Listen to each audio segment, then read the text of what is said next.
Bom, continuando no estudo do livro de Atos, estamos estudando o segundo conflito com o judaísmo, né, na página 42. E agora que os apóstolos foram presos, soltos milagrosamente pelo anjo, eles agora são presos novamente e serão então interrogados. Então, Atos capítulo 5, versículo 26.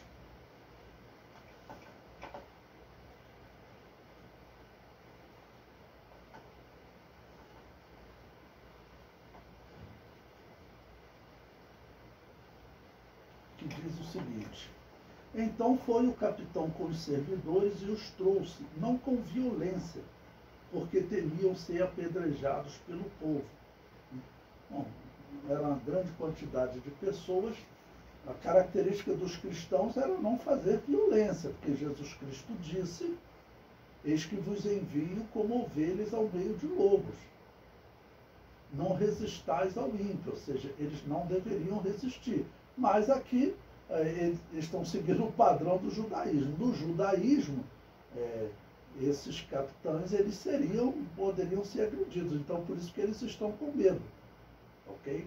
Mas os cristãos, eles nunca reagiram. Os verdadeiros cristãos na história, eles nunca reagiram, nunca partiram para a matança. Vamos matar esses judeus que estão nos atacando, vamos matar os romanos, vamos matar até os católicos, quando perseguem, eles não reagiram. Né? Versículo 27. E trazendo-os, os apresentaram ao conselho. Bom, falar em conselho aqui provavelmente está falando do Sinédrio. Aí com certeza vai envolver os fariseus, que os fariseus eram maioria no Sinédrio. Os saduceus estavam ali por conta de indicação dos romanos, por uma questão política. Mas os fariseus, apesar de serem muito criticados, irmãos, e porque erraram muito durante o ministério de Jesus, mas os fariseus, doutrinariamente, eles eram assim, dignos de elogio nas coisas, né? Eles estavam ali também envolvidos com política. Gamaliel, que vai aparecer, o principal fariseu, certamente para a escola dele funcionar, ele tinha que ter um discurso, né? Ter um discurso que pelo menos não atacasse as outras autoridades judaicas que estavam ligadas com Roma. Outros fariseus que trabalhavam em sinagogas, para você ter o seu sustento, você de alguma maneira tinha que estar ligado àqueles políticos. Quem não estava ligado aos políticos, ele normalmente passava dificuldade, a não ser que ele tivesse um meio de sobreviver. O Gamaliel tinha, porque ele era mestre de uma escola muito respeitada. Saulo de Tarso, para estar naquela escola, certamente a família dele pagou alto. Tá bom? Porém, era até uma questão de sobrevivência. Esse fariseu Gamaliel, segundo a história judaica, ele seria descendente de Davi. Ele teria direito ao trono. Isso é falado por causa do avô dele, chamado Hilel, que diz que era descendente de Davi. Isso não está na Bíblia, é na história judaica. Se isso for verdade, era mais um motivo para ele ter um discurso político, vamos chamar assim. E aí está o perigo, né? Aí está o perigo. Porque você não pode trocar essa doutrina por nada, nem pela tua vida.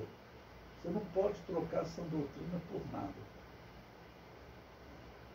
Pois bem, então levaram eles diante do conselho. Então agora estava envolvido o Sinédrio, e como eu disse, ali a maioria eram de fariseus. Né?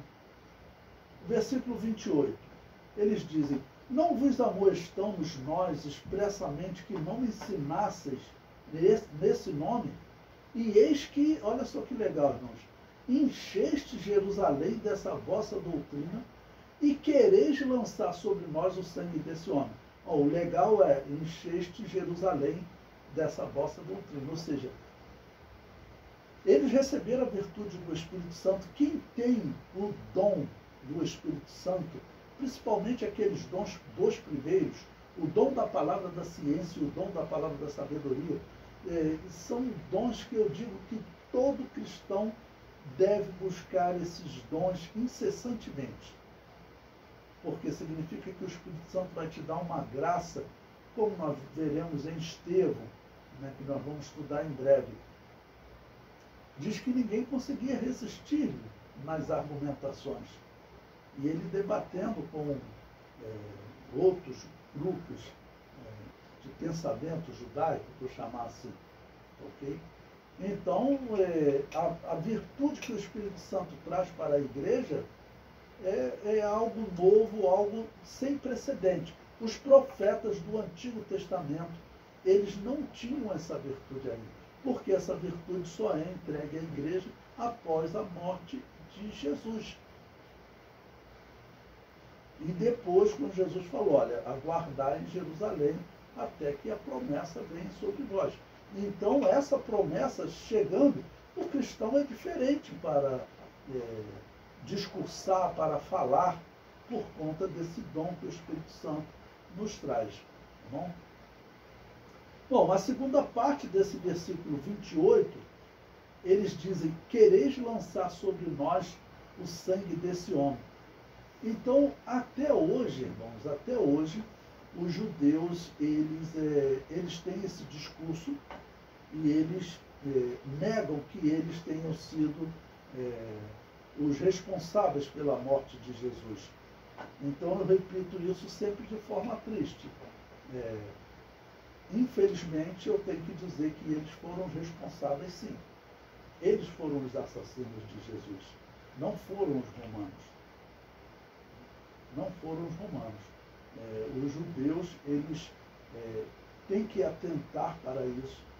Atentar para o fato de que foram saduceus, pessoas que não tinham condições de interpretar as Escrituras Sagradas.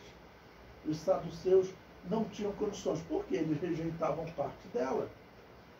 Então, é claro que o Espírito Santo de Deus não iria operar neles. Então, eles reclamam, né, quereis lançar sobre nós o sangue desse homem.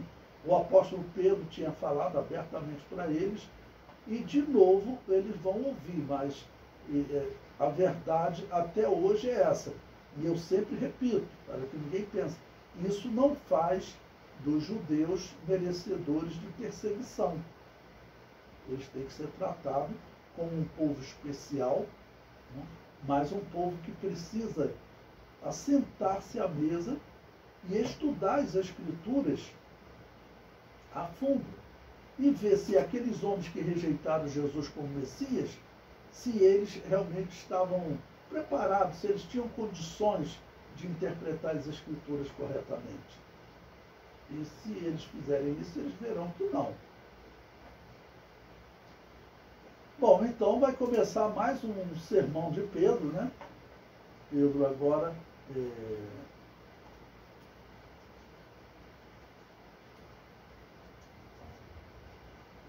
ele diz, versículo 29, porém, respondendo Pedro e os apóstolos, disseram, mais importa obedecer a Deus do que aos homens. Ou seja, já não era uma palavra só do apóstolo Pedro. Os apóstolos estavam reunidos ali. Mesmo não citando o nome de todos os apóstolos, nós vimos na cura do coxo, foi citado Pedro e João. Mas aqui é dito que os apóstolos estavam ali. E certamente estavam os 12. Versículo 30. O Deus de nossos pais ressuscitou a Jesus. Entrou novamente no tema ressurreição. Esse tema, ele era rejeitado pelos saduceus e também pelos gregos romanos. Gregos romanos, eles, quando o apóstolo Paulo, em Atos 17, vai lá na Grécia e fala em ressurreição, os gregos, eles ficam curiosos, falam sobre isso, vamos te ouvir novamente. Porque era um tema que não havia entre os gregos. Eles tinham as lendas deles, mas falar em voltar à vida, isso não era pregado por eles, né? Então, o Deus de nossos pais ressuscitou a Jesus, ao qual vós matastes, suspendendo-o do madeiro. Né? E foram eles porque eles pediram aos romanos para fazer isso. Né? Deus, com a sua destra, o elevou a príncipe salvador, para dar a Israel o arrependimento e remissão dos pecados. Bom, nós sabemos pelo autor da Epístola aos Hebreus que não tinha como Israel ser resgatado como nação, como povo representante de Deus.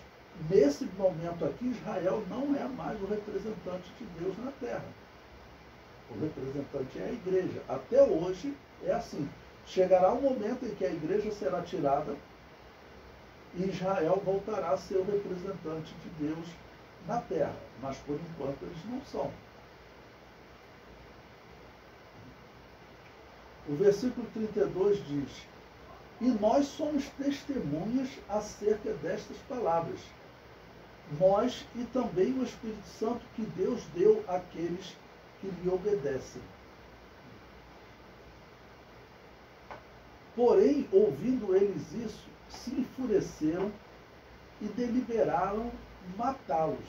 Ou seja, o mesmo que tinha acontecido com Jesus, deles falsearem testemunhos para poder matar Jesus, eles agora querem fazer com os apóstolos. Né? E sempre lembrando, esses homens seriam os representantes de Deus na terra.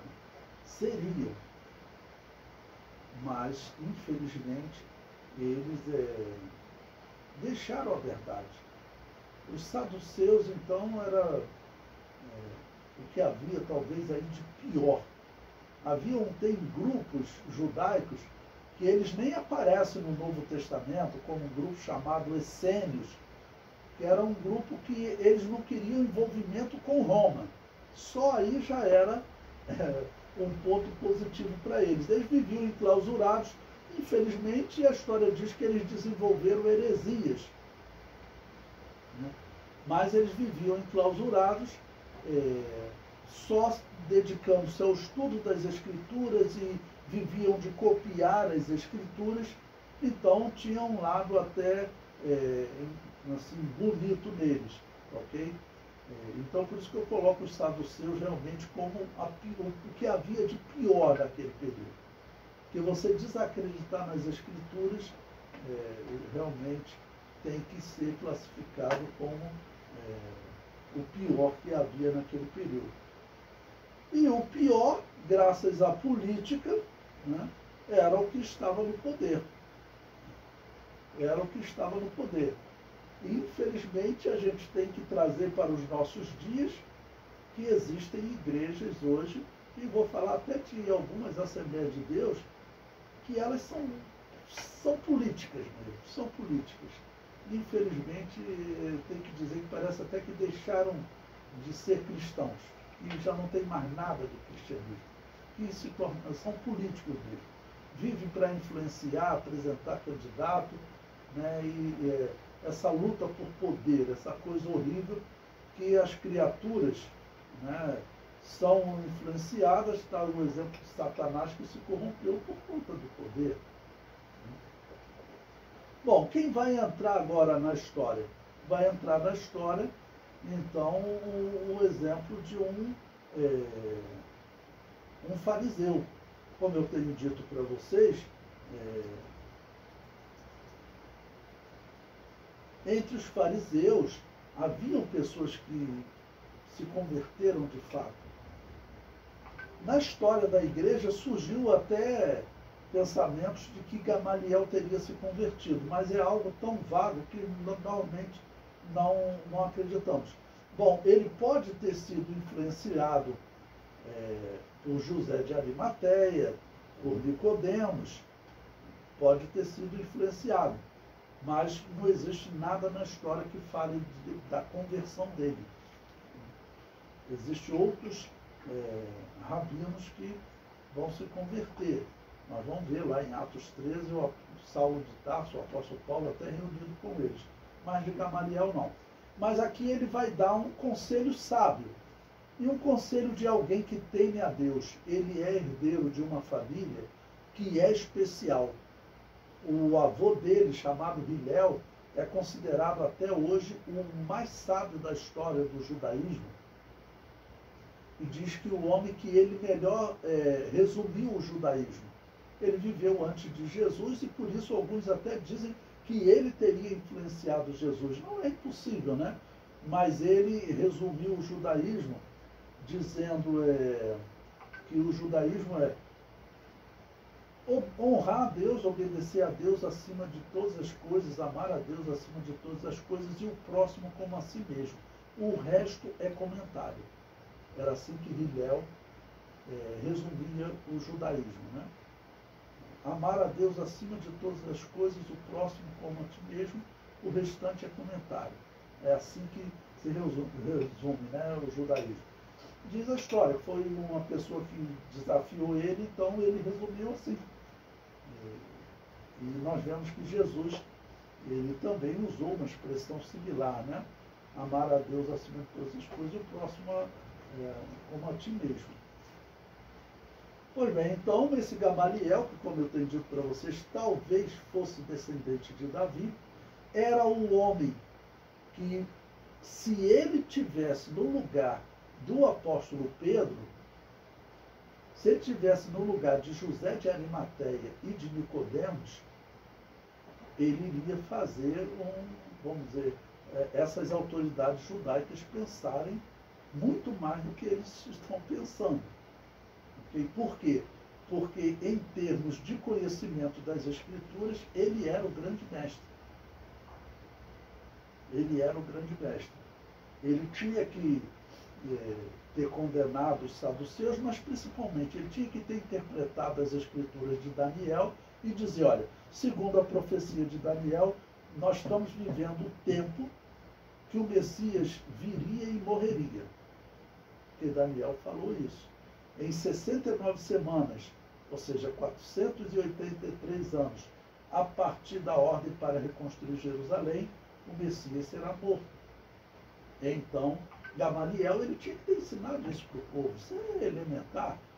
Quem estuda as Escrituras se interessa pela profecia e pelas 70 semanas de Daniel. Ele tinha que ter interpretado isso. Ele fez isso? Não. Então, nesse sentido, ele errou muito. Não sabemos se ele não conseguiu interpretar a profecia de Daniel ou se ele interpretou, mas se acovardou. Bom, então falando agora do conselho que ele apresenta, vai demonstrar que é um homem que temia a Deus. Atos 5:34. Mas levantando-se no conselho um certo fariseu chamado Gamaliel, doutor da lei, venerado por todo o povo, mandou que por um pouco levasse para fora os apóstolos. E disse-lhes, varões israelitas, acautelai-vos a respeito do que haveis de fazer a estes homens. Ou seja,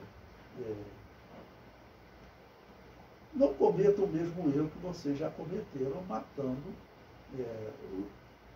Jesus. Porque com certeza Gamaliel sabia da história. Com certeza Gamaliel, ele certamente até pelo convívio com José de Arimateia, convívio com Nicodemos, que certamente ele, sendo grande mestre, ele tinha convívio com essas pessoas. Então, ele, claro, ele sabia da história de Jesus, que se apresentou como Messias. Ele ouviu agora o discurso de Pedro, dizendo que Jesus ressuscitou, então ele sabia disso tudo. Então ele teve um discurso apaziguador, né? Pacificador. E no versículo 36, ele prossegue argumentando do porquê eles devem abrir mão de fazer qualquer mal àqueles apóstolos. Ele diz, porque antes destes dias levantou-se Teudas, dizendo ser alguém. A este se juntou um número de uns 400 homens, o qual foi morto, e todos os que lhe deram ouvidos foram dispersos e reduzidos a nada. Esse Teudas aqui, irmãos, Teudas era um nome muito comum em Israel. Nós não temos na história informação sobre esse Teudas. Teve até outros, né, mas é até depois desse período histórico que nós estamos estudando. Teve um homem chamado Teudas também, mas esse aqui, pelo que ele diz, ele seria anterior a Herodes o Grande. Por quê? Porque o próximo que ele vai citar, no versículo 37, que nós vamos ler agora, Atos 5, 37, esse daqui nós conseguimos identificar.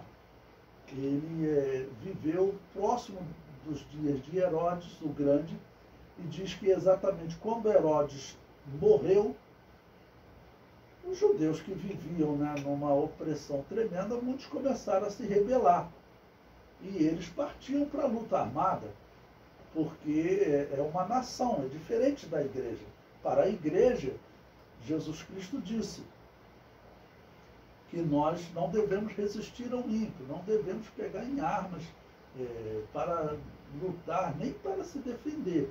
Mas a nação judaica, eles têm que pegar em armas, né? Formam um exército, eles têm que lutar.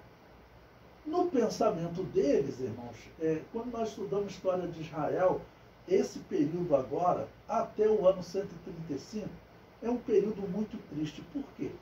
Porque os homens se levantavam com um discurso correto. Qual era o discurso? Esse povo que está nos dominando, os romanos, eles praticam a religião da Babilônia. Nós não podemos ser dominados por essa religião. Esse era o discurso deles. Né? Vamos agir, porque Deus vai agir como ele agiu no Antigo Testamento. Vai enviar um anjo, vai fazer alguma coisa e nós vamos vencer. Deus é o mesmo, Deus é o mesmo. E eles partiam para a revolta. Essa era a essência do discurso deles. Desse Galileu, nesse Judas, que a gente conhece pelos escritos de Flávio Joséfo, os que vão surgir depois também, que Flávio Joséfo relata, né, a revolta do ano 70, que os judeus serão massacrados pelo Império Romano. Diz a história que foram 2 anos de cerco, e teve um período que eram 500 judeus crucificados por dia, porque a fome foi crescendo, as pessoas se jogavam do muro para ver se caía lá, não quebrava nenhum osso, para sair correndo, para conseguir sobreviver. Os romanos ficavam só esperando eles se jogarem, capturavam eles e crucificavam. E eram 500 por dia. Então eles sofreram muito com esse discurso que eu estou dizendo para vocês. Depois, no ano 132, eles fizeram outra revolta de um homem chamado Bar-Koba e de um rabino chamado Akiba, que também tinha esse mesmo discurso, dizendo que eles não podiam aceitar o que aquele povo pagão estava fazendo com Jerusalém. Eu até digo que eles não podiam ter outro discurso. Porém, nesse período, eles já tinham matado o Messias. E isso resultava numa rejeição deles como povo de Deus. Então, Deus não respondeu. E é para o judeu, nos dias de hoje, pensar. Porque se eles continuarem rejeitando o Messias, vai chegar, segundo a profecia, um momento futuro em que eles estarão cercados pelo pior indivíduo que já existiu na história da humanidade, que é chamado de Anticristo. Tá bom? Então, no versículo 37, ele diz: depois deste, levantou-se Judas, o Galileu. Olha, o indivíduo ainda vivia lá na região da Galileia, onde Jesus viveu, né? A Galileia dos gentios. Por que era chamado assim de Galileia dos gentios? Porque no Antigo Testamento, nos dias do profeta Isaías, foi Isaías que chamou aquela região de Galileia dos gentios, né? Nos dias do profeta Isaías, 10 tribos do norte foram tomadas. Isaías e Ezequias oraram e Deus enviou o anjo que livrou a tribo de Judá e de Benjamim. Mas 10 tribos do norte foram tomadas. E o que os assírios fizeram? Eles levaram gentios para aquela região. Então ela ficou conhecida como a Galileia dos gentios. Onde Jesus foi criado era a Galileia dos gentios. Tá bom?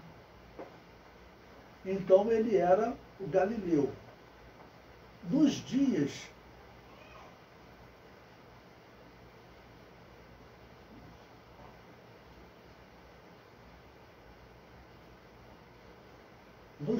do alistamento, e levou muito povo após si, mas também este pereceu, e todos os que lhe deram ouvidos foram dispersos.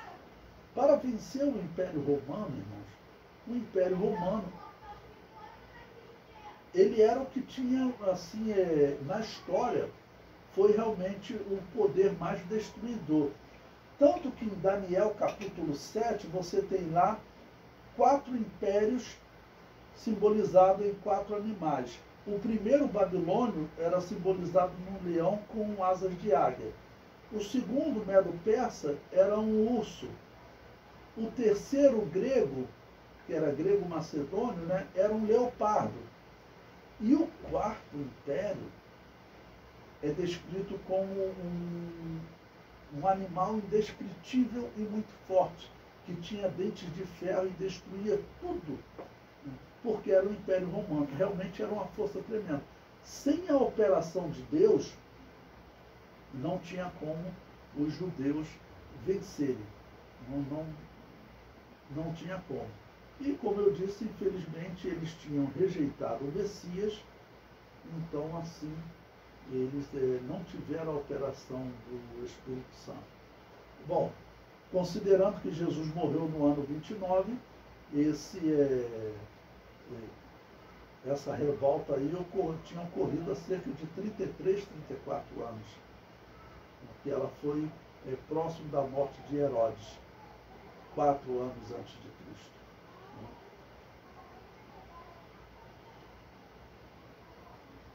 Pois bem, eu tirei aqui, segundo Flávio Joséfo, para vocês verem o tamanho dessa revolta. Você pode ver pela quantidade de soldados que foram enviados. Se fosse assim um grupo de 20 pessoas, 50 pessoas, você mandava o soldado romano, segundo a história, ele lutava na proporção de 1 para 7. Isso até com os bárbaros. Tá bom? Se tinha um exército bárbaro de 7.000 pessoas, eles mandavam 1.000 soldados romanos. Porque o soldado romano ele era como, por exemplo, um lutador de artes marciais, um lutador de MMA, como diz hoje, muito bem preparado fisicamente. E essas pessoas quem eram? Muitos eram camponeses. Eles não tinham o preparo físico que os romanos tinham. Mas para você ver, então, o tamanho da revolta, segundo a história, segundo Flávio Joséfo, quantos soldados os romanos enviaram? 20.000 soldados. É isso que Flávio Joséfo diz. E por aí você vê o tamanho da revolta. O tamanho da revolta, porque eles, de alguma maneira, eles tinham que lutar contra o Império Romano. Bom, ele prossegue no seu aconselhamento, versículo 38. E agora digo-vos, dai de mão a estes homens, e deixai-os, porque se este conselho ou esta obra é de homens, se desfará. Mas, se é de Deus, não podereis desfazê-la, para que não aconteça serdes também achados combatendo contra Deus. Esse testemunho, ele é muito importante para o judeu hoje. Historicamente, como que os judeus podem ser alcançados? Além de nós mostrarmos mensagens do Antigo Testamento, nós temos a mensagem dessa autoridade judaica. Gamaliel, dos escritos judaicos, chamado Mishnah, chamado Talmud, ele é chamado de Rabban. que seria nosso mestre, ou seja, um mestre de todo Israel, e outros eram chamados simplesmente de rabino, que era meu mestre, um mestre individual, mas aquele que seria o mestre de todos, né, o mestre dos mestres, era chamado de Rabã. E Gamaliel, ele é chamado assim na história dos judeus, pelos escritos judaicos. E é muito importante esse testemunho dele. Então, essa autoridade judaica, ela diz o seguinte, olha, se essa obra é de Deus, ela não vai ser desfeita. E o que nós estamos vivendo hoje? Nós estamos vivendo cerca de 1996 anos depois que ele falou isso, e essa obra não foi desfeita. Então, os judeus deveriam olhar para esse testemunho dessa grande autoridade nas escrituras judaicas. Se fosse obra de homens, ela teria sido desfeita, como aconteceu com Judas, né, da Galiléia, que fez aquela revolta. Mas, se não foi desfeita, é porque essa obra é verdadeira. Eu vou ler para vocês aqui um texto da Mishnah, que é um texto judaico, né? Um texto judaico de interpretação das Escrituras. O que eles falam e como eles descrevem Gamaliel. Eles dizem o seguinte: desde que o Rabã Gamaliel, desde que esse grande mestre, esse nosso mestre, esse mestre dos mestres, né? Ele diz, desde que o Rabã Gamaliel, o velho, ele era chamado assim também, desde que ele morreu, não houve mais reverência pela lei. A pureza e a abstinência morreram ao mesmo tempo. Inclusive, o filho dele morreu na revolta judaica do ano 70. O filho dele participou, né, da revolta judaica e acabou sendo morto. Gamaliel morreu antes. Ele morreu, acho que no ano 52 da era cristã. A revolta é lá do ano 66 até o ano 70. Então, é assim que eles descrevem Gamaliel, né? Rabã, ou seja, grande mestre, nosso mestre. Então, o judeu sincero, que realmente acredita nas Escrituras, ele deve meditar na mensagem, na palavra desse Rabã. Se essa obra que estava surgindo ali, que eles chamam de cristianismo, se ela era de Deus, ela não poderia ser desfeita. E o que aconteceu na história? Ela não foi desfeita. Nós estamos aqui hoje pregando a mesma mensagem que o apóstolo Pedro pregava. Pois bem, vamos agora ao versículo 40.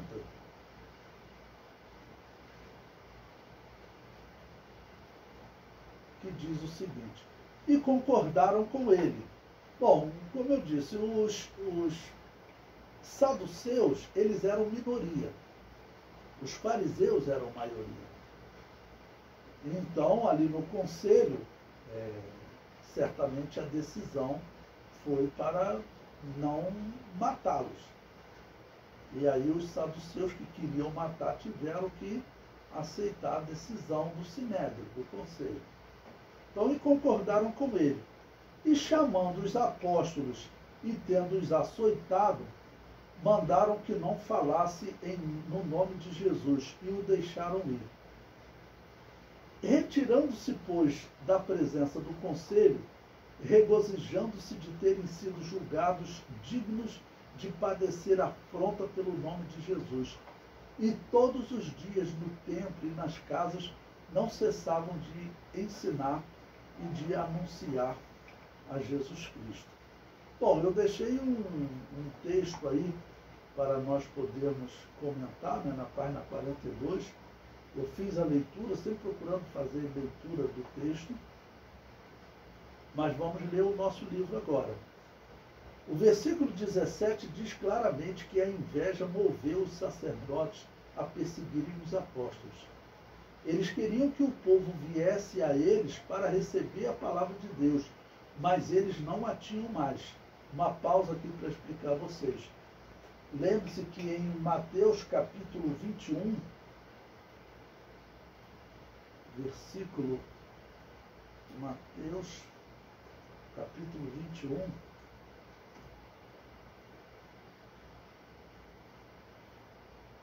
Jesus falou, a partir do versículo 41, Jesus estava falando da parábola dos lavradores maus, e ele estava descrevendo exatamente os sacerdotes.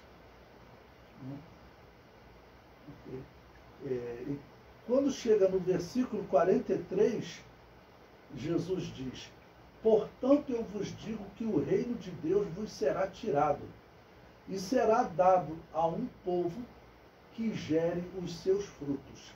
Que povo é esse? É a igreja. Então, alguns perguntam e questionam se a igreja substituiu Israel. Com certeza absoluta. Se não tiver substituído, eu procuraria o judaísmo hoje e serviria no judaísmo. A igreja substituiu Israel como representante de Deus na terra. Hoje é a igreja. Não? Agora, isso é definitivo? Não, não é, porque segundo a profecia, terá um momento em que Israel se converterá. A igreja não estará mais aqui na terra. Então, quando Israel se converter, Israel passa a ser o representante de Deus na terra. Ok? Mas hoje, Israel não é. O representante é a igreja. Alguns criticam essa fala, isso que eu acabei de dizer. Por quê? Porque na história, os católicos diziam que a igreja tinha substituído Israel. Só que eles diziam e dizem que a igreja substituiu Israel em definitivo. E não são só os católicos, não. Também os protestantes e reformados, todos eles pregam essa heresia. Tanto que você encontra eles aí no YouTube, como Nicodemos, dizendo que para nós não olharmos para Israel, porque Israel não é o relógio de Deus, não existe nada no plano de Deus para resgatar Israel. Isso é um absurdo, é uma heresia. O apóstolo Paulo fala claramente em Romanos 11 sobre o resgate de Israel, mas os reformados, eles seguem essa heresia católica. Nós, irmãos, nós temos que chamar esses indivíduos de falsos profetas. Mas a Assembleia de Deus está chamando eles de irmãos, né? Bom, o comentário prossegue. Eles tinham a palavra do imperador romano, a palavra de Herodes e a palavra de Pilatos. Nesse período, Pilatos ainda era o governador, né, da Judéia. Ele só vai sair no ano 36, ou seja, cerca de 6 anos após o período que nós estamos estudando. Eram esses que determinavam quem seria o sumo sacerdote. A lição desse texto, a palavra de Deus foi tirada de Israel e entregue à igreja. Eu sempre defino para vocês o que é igreja. A igreja, ela é o Israel que conseguiu interpretar corretamente as Escrituras. Quem iniciou a igreja foram os israelitas que interpretaram as Escrituras corretamente. Dentro do plano de Deus, era para todo Israel estar levando essa mensagem de salvação para o mundo e converter o mundo. Só que eles não fizeram isso no Antigo Testamento, nos dias do Novo Testamento não faziam e ainda mataram o Messias.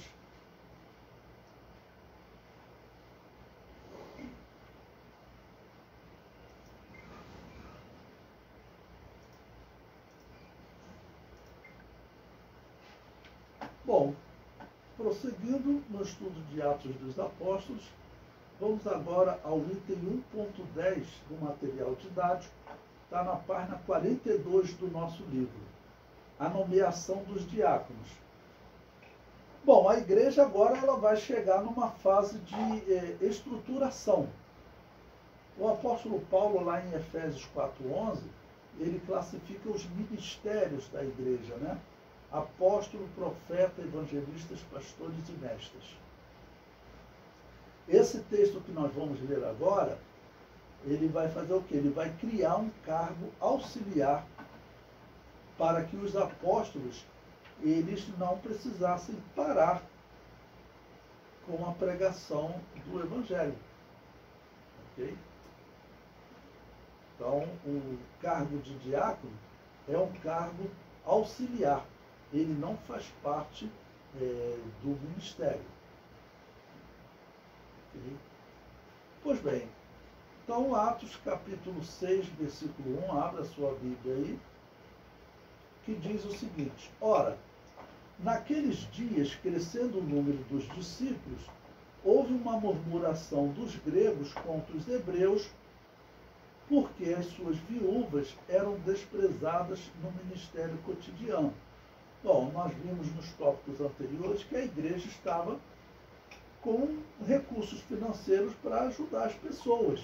Tinham pessoas vendendo suas fazendas e doando. Mas, como era essa organização? Então, o que nós vemos é que essa organização estava falhando, como é humano, né? E acaba que as viúvas mais conhecidas, elas eram mais ajudadas. E as outras, que eram cristãos também, mas sendo gregas, elas não estavam tendo tanta atenção. O versículo 12.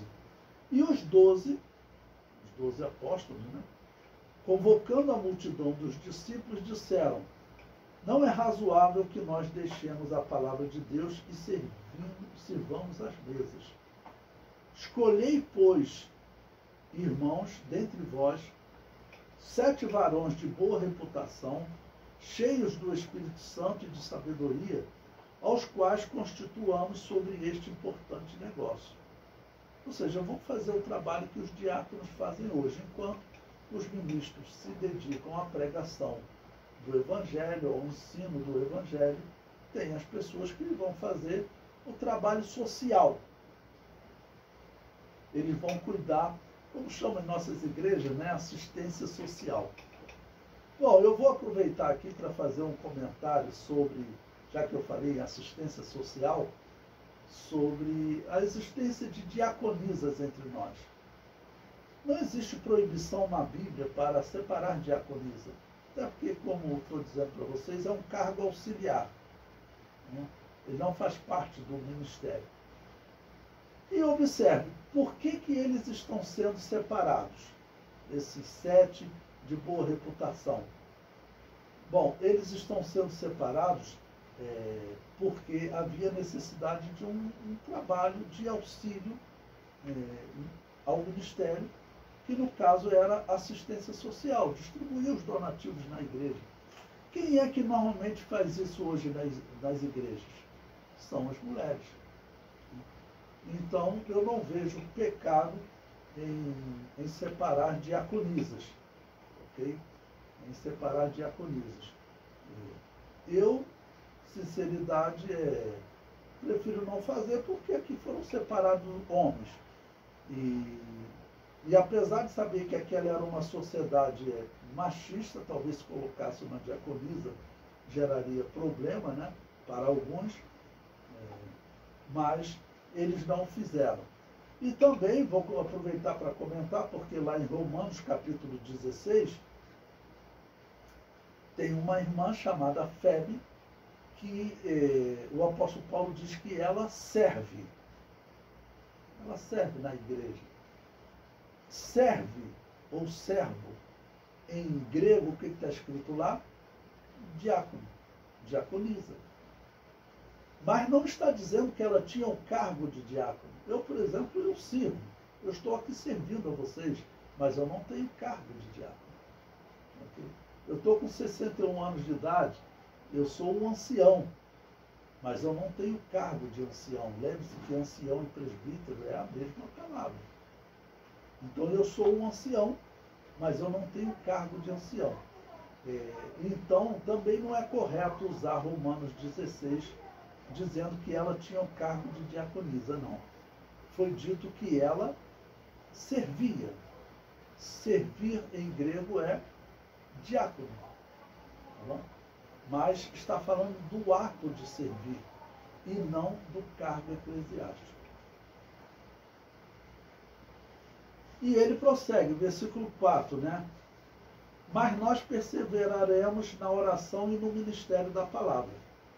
E este parecer contentou a toda a multidão, e elegeram Estevão, homem cheio de fé e do Espírito Santo, e Filipe, e Prócoro, e Nicanor, e Timão, e Pármenas, e Nicolau, prosélito de Antioquia. E os apresentaram ante os apóstolos, e estes, orando, lhes impuseram as mãos. Então, aqui é parte dessa separação dos diáconos. Aí, no nosso livro, eu coloquei um comentário, ok? Nessa nomeação dos diáconos.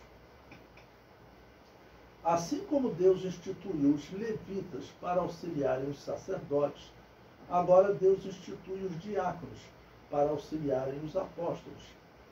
Os diáconos foram eleitos com o propósito de cuidar da assistência social, pois algumas viúvas não recebiam o devido cuidado e a devida ajuda. Bom, então, concluindo esse tópico, como eu falei para vocês,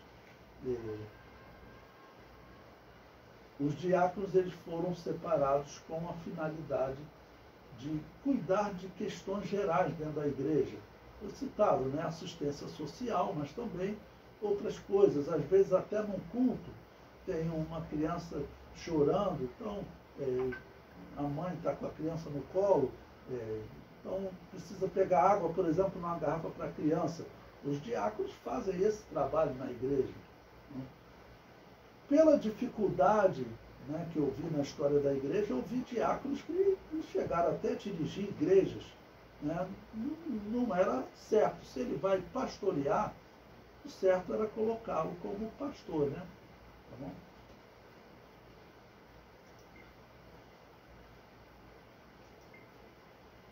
Bom, agora vamos ainda na página 42, o item 1.11, o ministério de Estevão.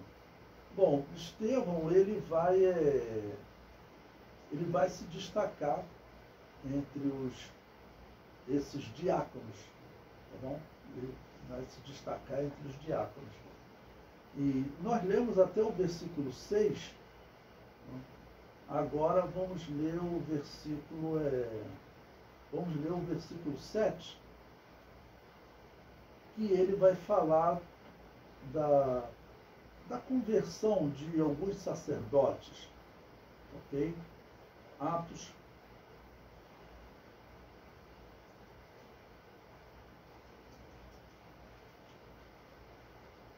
capítulo 6, versículo 7. E crescia a palavra de Deus, e em Jerusalém se multiplicava muito o número dos discípulos, e grande parte dos sacerdotes obedecia à fé.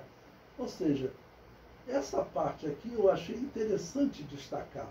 Né? Essa parte eu achei interessante destacar porque creram que Jesus era o Messias, mas pelo que está descrito aqui, eles não abandonaram o judaísmo.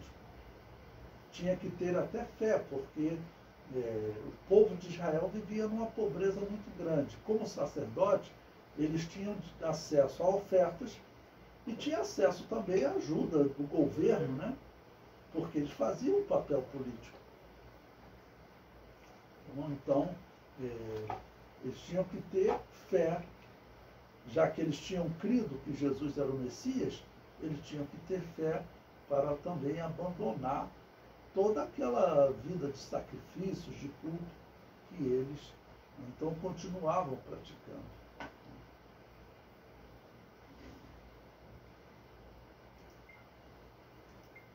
Bom, continuando lendo a partir do versículo 8, então, o ministério de Estevão, item 1.11 do material didático. Atos 6:8. E Estevão, cheio de fé e de poder, fazia prodígios e grandes sinais entre o povo. Nós vemos que os sacerdotes estavam até perplexos. Não foi a palavra usada. Perplexos, vendo aqueles sinais, porque, claro, eles sabiam que isso mexia com a fé do povo. E Estevão é um também que está fazendo grandes sinais. Versículo 9.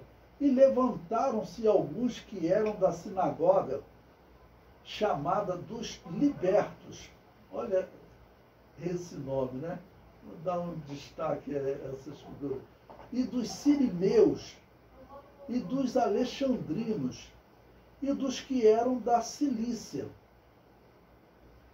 da Ásia, e disputavam com Estevão. Bom, quem seriam, irmãos, esses grupos? Olha, esses alexandrinos nós conhecemos. Era um grupo de judeus oriundos do Egito. Nesse período, ainda estava vivo lá no Egito o grande filósofo do judaísmo nesse período, que era chamado Fílon de Alexandria. Deixa eu ver aqui quando que ele morre.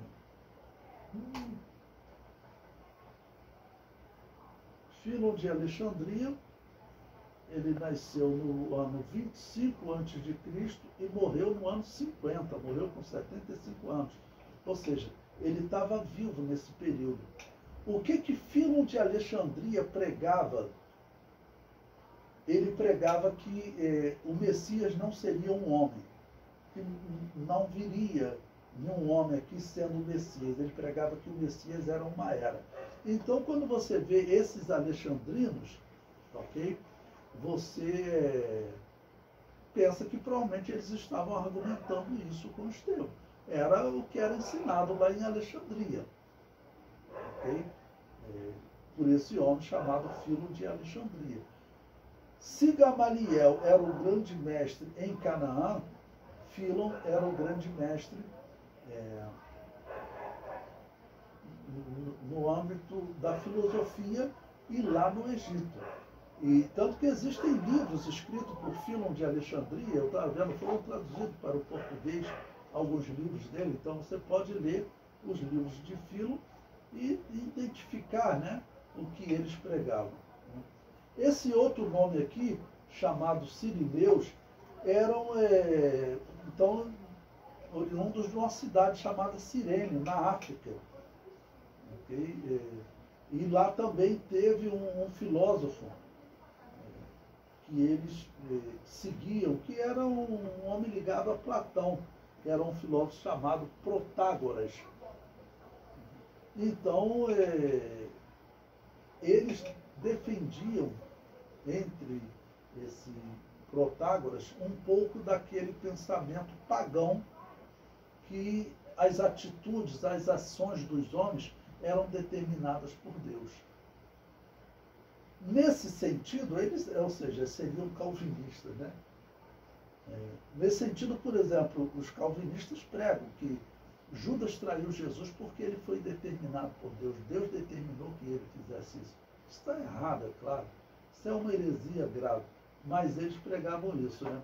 E o interessante desses aqui, eu acabei pulando, deixando ele por último, é esses que são chamados de libertos, né? Os libertos, ou seja, eles tinham uma certa ousadia, né? Aquelas pessoas que seriam os judeus de destaques da época. E esses libertos, eles eram, sabido na história que eles eram da Síria, uma região que aparece no Antigo Testamento e no Novo Testamento. Eles se destacam também. Lá estava a cidade de Antioquia, Damasco. Né? E a Síria também, ela era uma região que ela tinha se destacado muito.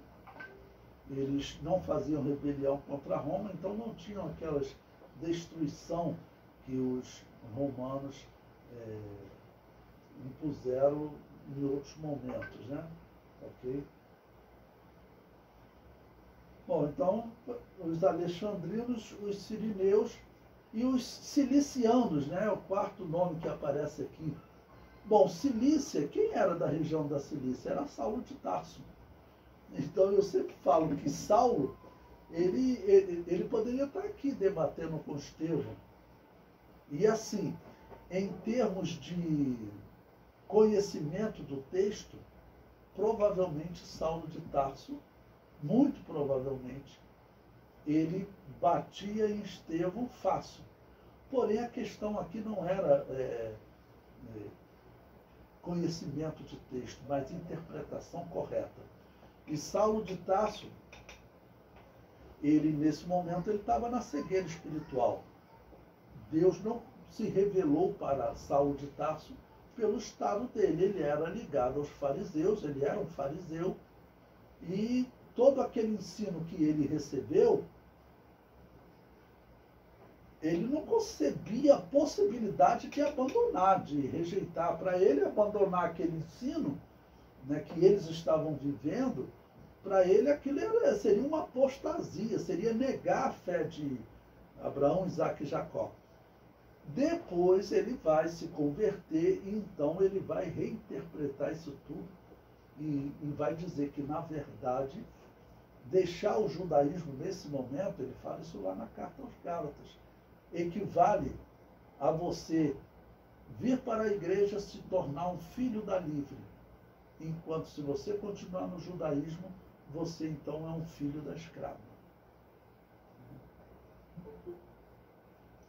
Bom, então, como eu disse, Saulo de Tarso, ele era daquela região, então não é impossível que Saulo de Tarso estivesse debatendo ali. Eu digo que não é impossível nem que Saulo de Tarso tenha debatido com Jesus, ele sendo discípulo do grande mestre, do Rabã, né, que era Gamaliel. Provavelmente, quando tinha uma questão de debate, né, vamos chamar ou Gamaliel ou algum discípulo dele. Okay? Então, existe a possibilidade de Saulo de Tarso estar aqui. Quando fala esses, né, da Cilícia, tem a possibilidade do apóstolo Paulo estar aqui recebendo uma surra de Estevão. Porque, como eu disse, a questão aqui é interpretação correta. Atos capítulo 7, versículo 10. E não podiam resistir à sabedoria e ao espírito com que falava. Em diversas aulas eu já comentei com vocês que às vezes a palavra espírito, você depende da tradução para você interpretar corretamente se está falando do Espírito Santo ou do Espírito do homem, né? Então, aqui ele, por exemplo, a nossa tradução, ele traduziu com letra maiúscula. Ok?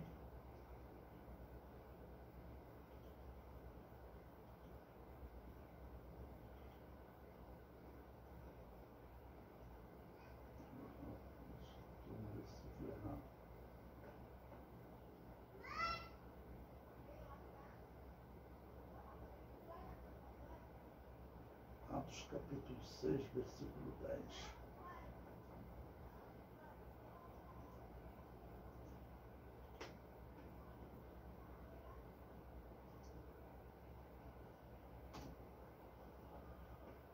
Então, aqui na minha tradução está com letra maiúscula. Em todas as traduções, estou vendo aqui diversas traduções, todas elas trazem com letra maiúscula. Mas, pelo menos da forma como está aqui, não parece tratar do Espírito Santo. Então, ao Espírito com que falava, parecendo mais usando o termo Espírito para descrever espiritualidade, e não a pessoa do Espírito Santo. Mas essa questão de tradução é sempre delicada, né? Então, aqui na nossa tradução está com letra maiúscula, eu reproduzi por não ser uma questão muito fácil, né?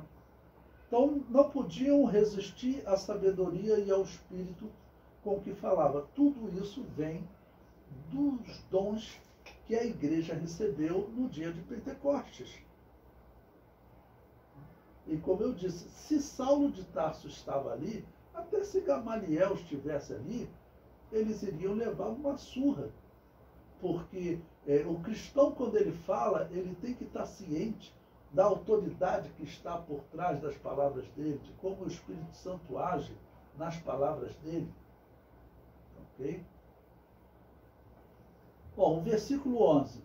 Então, subornaram os homens para que dissessem: ouvimos-lhe proferir palavras blasfemas contra Moisés e contra Deus. Ou seja, os mesmos homens que se corromperam no julgamento de Jesus, agora se corrompem também com Estevão. Ou seja, trouxeram pessoas para mentir contra Estevão, subornando, né? Versículo 12, Atos 6:12. E excitaram o povo, os anciãos e os escribas, e investindo com ele, o arrebataram e o levaram ao conselho. Ou seja, os homens realmente não têm nenhum temor a Deus, né? É isso que nós vemos que eles estão fazendo aqui. Pois bem, eu coloquei um comentário aí no nosso livro, na página 42, nessa parte do ministério de Estevão. Os israelitas haviam matado os santos e profetas, como está em Mateus 16, 21, 23, 30 e 50. E nos dias do Novo Testamento, permaneciam nesse erro. Eles trazem falsas testemunhas contra Estevão, e Deus ainda lhes dá um sinal, um testemunho, fazendo o rosto de Estevão brilhar como o de Moisés. Veja, é o versículo 13, que aí eu coloquei até aí no nosso livro, né? Apresentaram falsas testemunhas que diziam: este homem não cessa de proferir palavras blasfemas contra este santo lugar e a lei.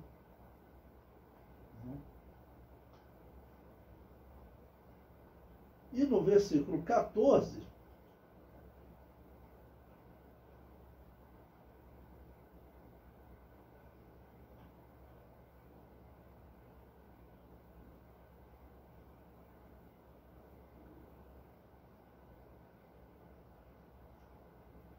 pois bem, no versículo 14, ele diz: porque nós lhe ouvimos dizer que esse Jesus Nazareno há de destruir esse lugar e mudar os costumes que Moisés nos deu. É um pouco da mentira que eles falaram lá no julgamento de Jesus. Alterando as palavras de Jesus, porque Jesus disse: derribai este templo, falando do seu corpo, e eles disseram que isso era uma referência ao templo judaico, e que Jesus iria derrubar aquele templo. É isso que eles estão dizendo, né? Okay. Pois bem, e no versículo 15, então todos os que estavam assentados no conselho, e aí, claro, certamente está envolvido os fariseus não estão sendo citados, falei para vocês, cita os saduceus só, o sumo sacerdote era saduceu.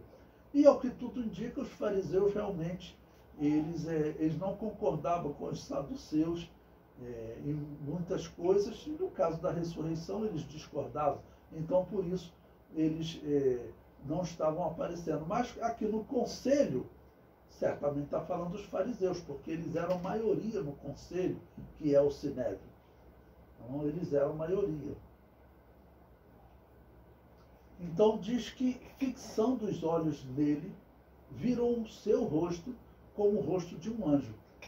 Será que José de Arimateia e Nicodemos estavam ali? Muito provavelmente também. Então eles e os outros, Deus ainda deu um sinal a eles para ver se eles abandonavam aquela corrupção. Porque até no discurso do apóstolo Pedro, em Atos 2, no dia de Pentecostes, o apóstolo Pedro falou para que eles se arrependessem e que viesse o tempo do refrigério, que era entrar para, no caso, o cristianismo. Então o apóstolo Pedro usou essa expressão. Ok? E agora Deus dá um sinal, mas eles, nós sabemos pelo resultado que eles não se convertem.